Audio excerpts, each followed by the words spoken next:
My name is Samir Hussain. I serve as the Managing Director of the Muslim Public Affairs Council. We're just going to keep rolling along here before our next break. But now I'm honored to introduce Congressman Jim McGovern, who proudly represents the 2nd District of Massachusetts in the U.S. House of Representatives. If I could please just have your attention. Thank you, thank you. He is ranking member of the House Rules Committee and co-chair of the bipartisan Tom Lantos Human Rights Commission. He is truly a champion and global leader working to end hunger, protect human rights, and promote peace. Sir, if I could share a personal note here from my own experience, I previously served for 10 years in the U.S. Department of State's Bureau of Democracy, Human Rights, and Labor. I saw firsthand how Congressman McGovern has led bipartisan efforts to be on the front lines to protect democracy and human rights around the world and here at home.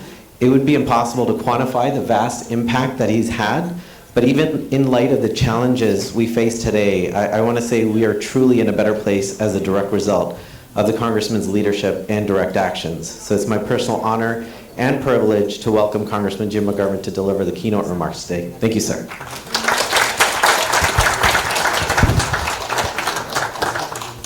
Well, thank you for the generous introduction. I could hardly wait to hear what I'm going to say after that build-up. And I do want to acknowledge my former colleague, Congressman Jim McGovern, who's here, and we miss him because he was always. You never had to wonder what Congressman McGovern was thinking because he was always very, very direct.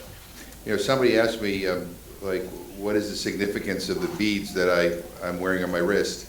I do a lot of human rights work on behalf of the Tibetan community. And a year and a half ago, I went to India and I met with His Holiness the Dalai Lama. And he gave me these Tibetan prayer beads. He blessed them and told me that they're to help with my negativity and my worries and my fears and my anxieties. And so I'm anxious to see him again soon so I can tell him they don't work. But I want to extend my congratulations to the Center for the Study of Islam and Democracy and the Muslim Public Affairs Council as you convene your 24th annual conference. And thank you for, inviting me to come to meet with you here today. I really appreciate it. It's an honor. You know, we gather at a moment when both democracy and human rights are under profound strain all around the globe. And the future of the international order is increasingly uncertain, and many of the assumptions that shaped American foreign policy over the past several decades are now being tested. For too long, American foreign policy has treated human rights as secondary to strategic competition. And much of our political establishment has accepted the false premise that if we pursue one, then we must sacrifice the other. But the events of the past several years have exposed how flawed that thinking really is. Human rights are not counter to strategic competition. They are essential to it. And a foreign policy built on repression, impunity, and transactionalism creates fragility. It creates resentment, and it creates cycles of violence that eventually spread far beyond where they started. The future of American policy in the Middle East must be defined by the idea that we should not and cannot achieve our strategic aims without standing out loud and foursquare for human rights. That requires a fundamental shift in how the United States engages in the world. You know, both Democrats and Republican administrations have applied human rights standards selectively, and that's just the fact. They'll raise hell about abuses committed by countries like Russia and China, and rightfully so, but turn a blind eye to wrongdoing committed by our allies. In recent memory, this tendency has been most evident in Israel and the occupied Palestinian territories. Two consecutive administrations, a Democratic administration and a Republican administration, continue to send weapons to the Israeli government, even when all the evidence suggested that it was committing war crimes and crimes against humanity in Gaza. I cannot count the number of images that I have seen of families running from airstrikes, of people pulling their loved ones' bodies out of the rubble, of entire city blocks reduced to dust. The rest of the world has seen those images too. And in the back of their minds was the thought, you know, many of the bombs that caused such immense suffering were made and paid for by the United States of America.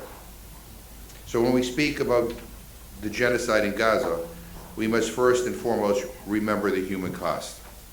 And I think one of the problems in Congress and one of the problems in this country is that, you know, people don't think of war in terms of human cost.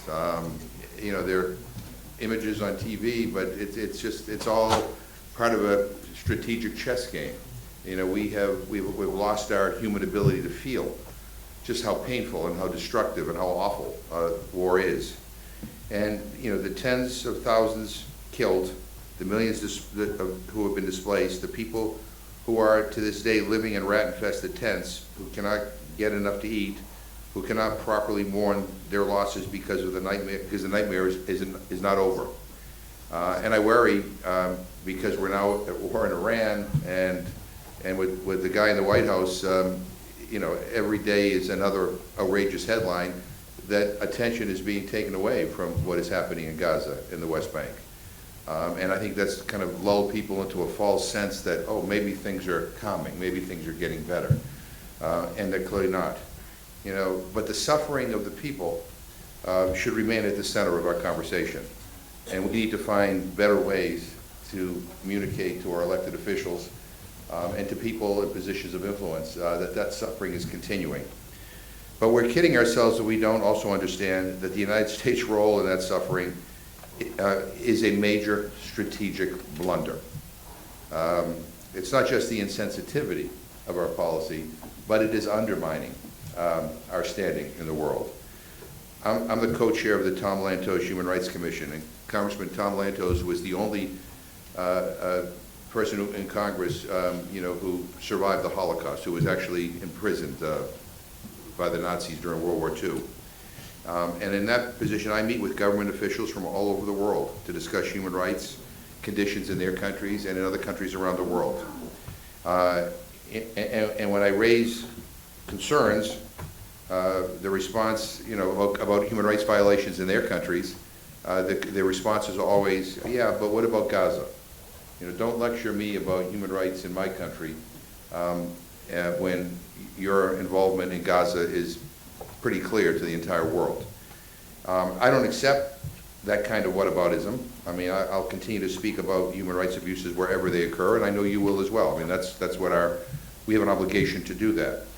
And if we're not living up to our standards, you know, we still have an obligation to speak out for those who are being oppressed all over the world. But it would be dishonest to ignore the damage that we have done to our credibility. That has compromised our ability to present ourselves as a better partner than authoritarian governments that claim human rights are merely instruments of political convenience. Rebuilding American leadership, and we have to rebuild American leadership, will require more than rhetoric. It will require genuine reinvestment in the international system. Because, you know, where previous administrations diminished our credibility through inconsistency, President Trump has taken a sledgehammer to the very concept of international law. Quote, "I don't need international law," he said earlier this year. That's a direct quote from him.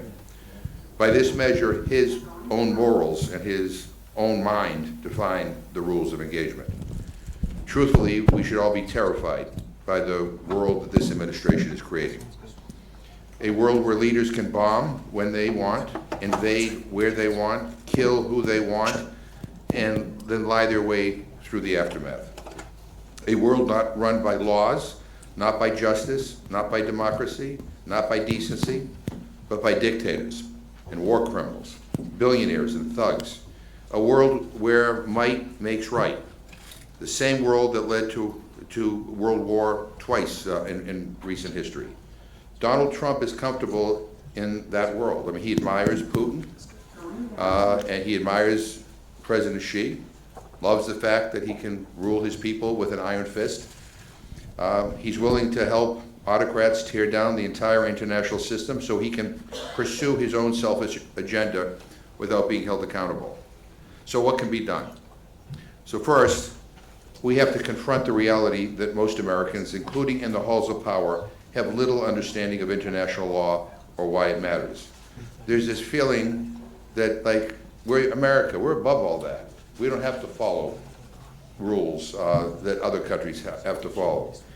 And we can't expect people to mobilize in defense of institutions that they don't understand and they don't see as relevant to their lives. We have to invest in public education and in civic understanding about the international system and its role in preventing conflict and protecting our rights. I mean, we all benefit from international human rights laws. And again, I think most members of Congress have no clue. And they have no clue, and there are a lot of people in this country who don't understand the importance of that. Second, we need to reverse policies that attack the international system. That means ending sanctions and political attacks against the International Criminal Court. We cannot claim to support accountability while punishing institutions that investigate war crimes and crimes against humanity. Third, we must recommit to and invest in international institutions. They are important, and that means joining international bodies that Trump has dropped out of. It means increasing funding for the United Nations and strengthening international human rights mechanisms. It means giving investigators and monitors and accountability bodies the resources and authority necessary to document abuses and deter atrocities.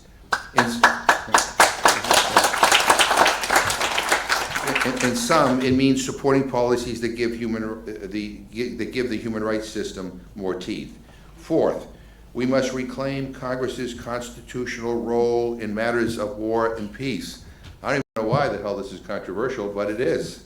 For too long, foreign policy decisions have become concentrated in the executive branch, often with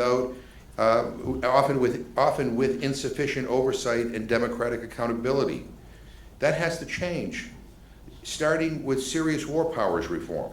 And I'm hoping that if the political winds change in Congress, that's something that we would take on in the next Congress. Because no president, whether they're Republican or Democrat, should be able to unilaterally drag the country into open-ended conflict without meaningful congressional authorization.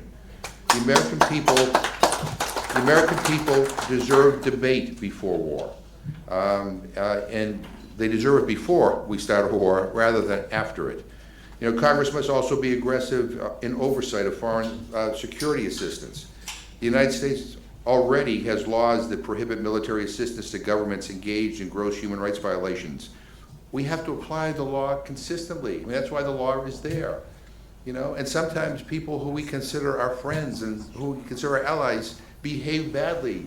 That doesn't mean we can just forget about the law.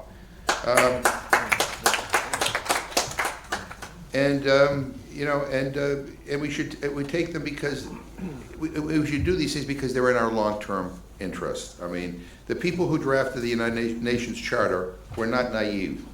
They did not believe that the powers of the world would suddenly turn swords into plowshares.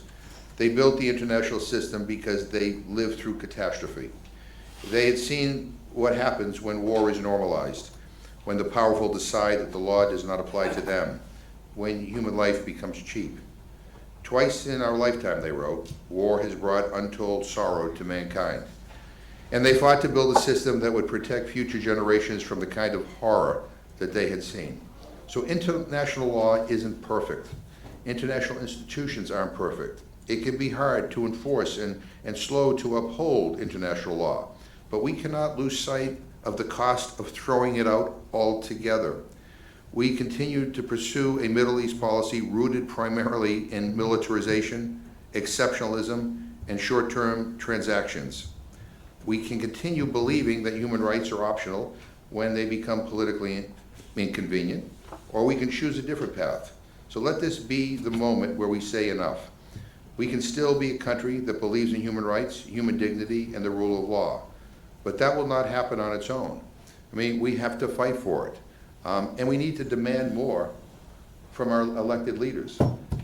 They need to understand what's at stake right now. Let me just close with this. I consider it a great honor to serve in the United States Congress. I do so because I love this country. I want to make it better. I want us to be a force for good. But I have to tell you, I'm ashamed of what we're involved with, not just in regard to the Israeli conflict with the Palestinians, but I mean what's happening in Iran, what's happening in so many other places. We have a president who doesn't use the phrase human rights at all.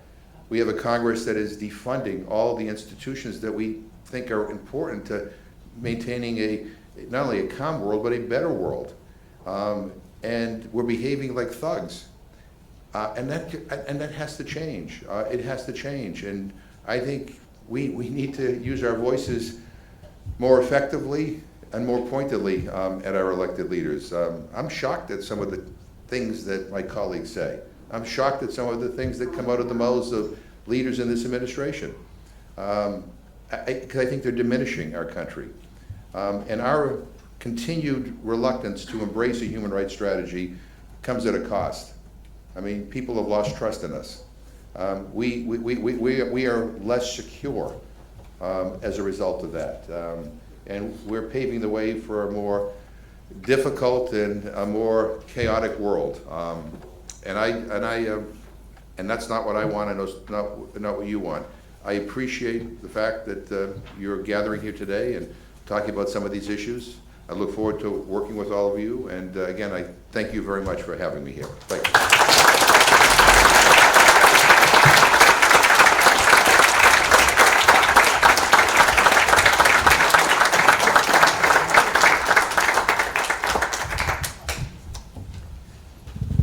Maybe 5 minutes for Q&A, so if you have an urgent question that you would like to ask the congressman, please, we have the 2 microphones. Congressman, Yes, hi.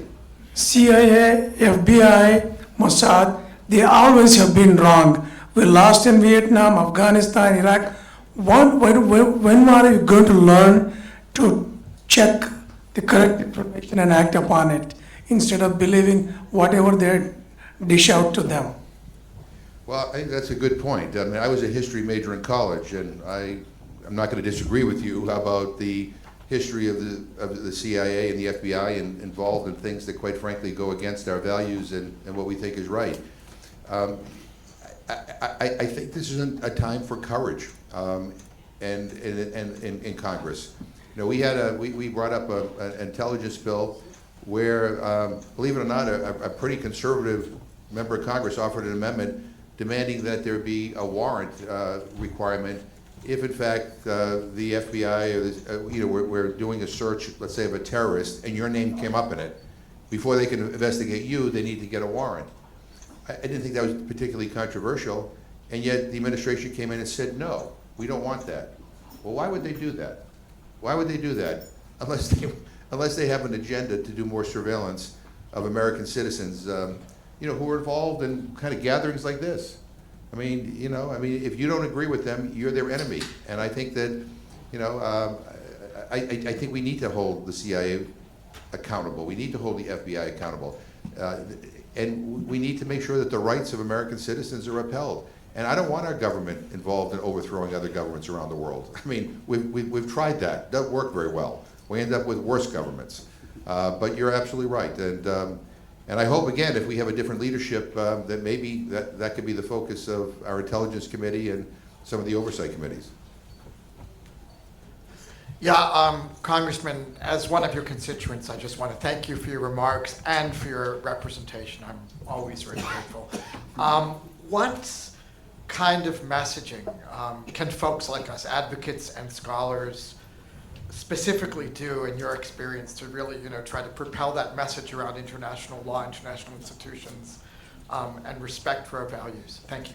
Yeah. Well, that's a good question, and you're the professor, so you may have better ideas than I do. Yeah, but you know what? We don't talk about this stuff.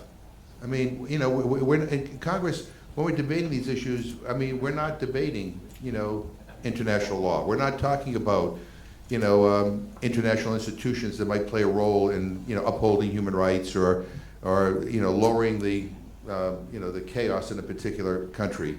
We've become very arrogant in this country. I mean, we think we can do whatever the hell we want to do. And that's kind of the way we've been behaving. By the way, not just under this administration. I will criticize Democratic administrations as well. And it really, I find it cringy that that's kind of the attitude that we display around the world. When you go to other countries, I mean, even countries that are our allies, and you talk to people about U.S. foreign policy, I mean, that's the way they interpret it. They just think, you think you're better than everybody else, and you can do whatever you want to do. Look, I think we're a pretty good country. I love this country. But that doesn't mean, that we don't do bad things.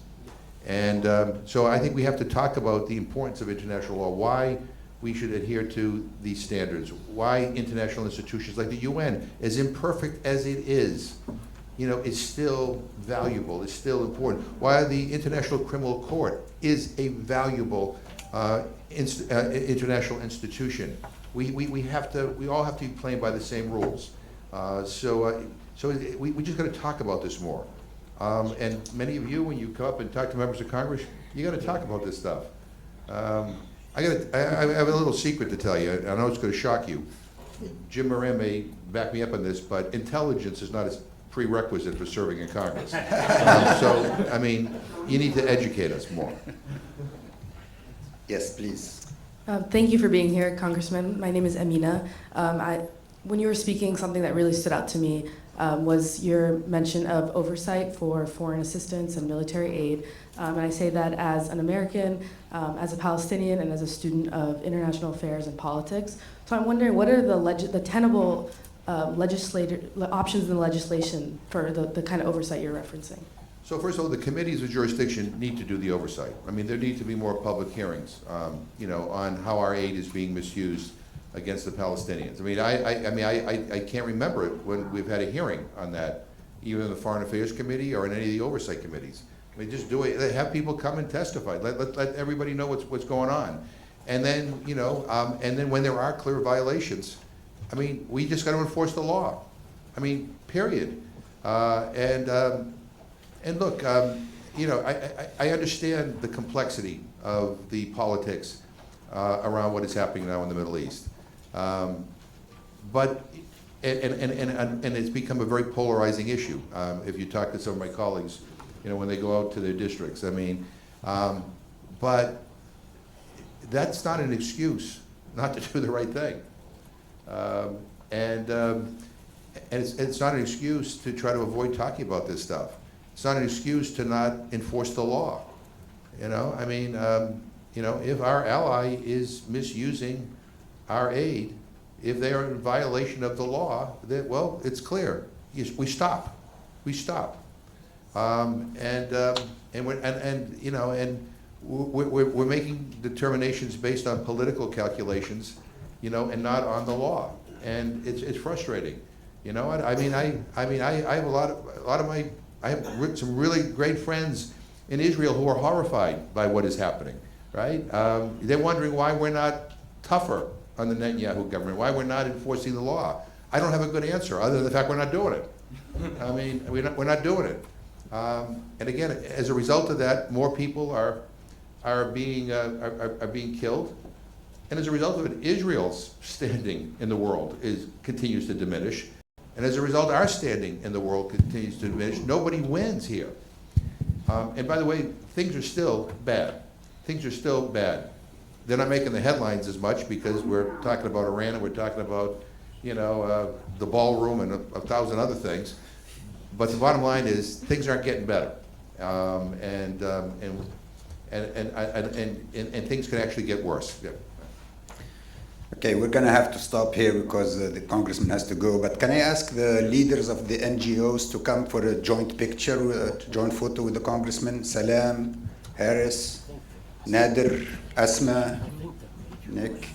Just a quick photo, please. Thank you for being here, by the way. I really appreciate it. The topics that I've looked at the program that you're discussing today are really important, and we need you engaged. Thank you. Congressman, your speech is music to our hearts. Thank you so much.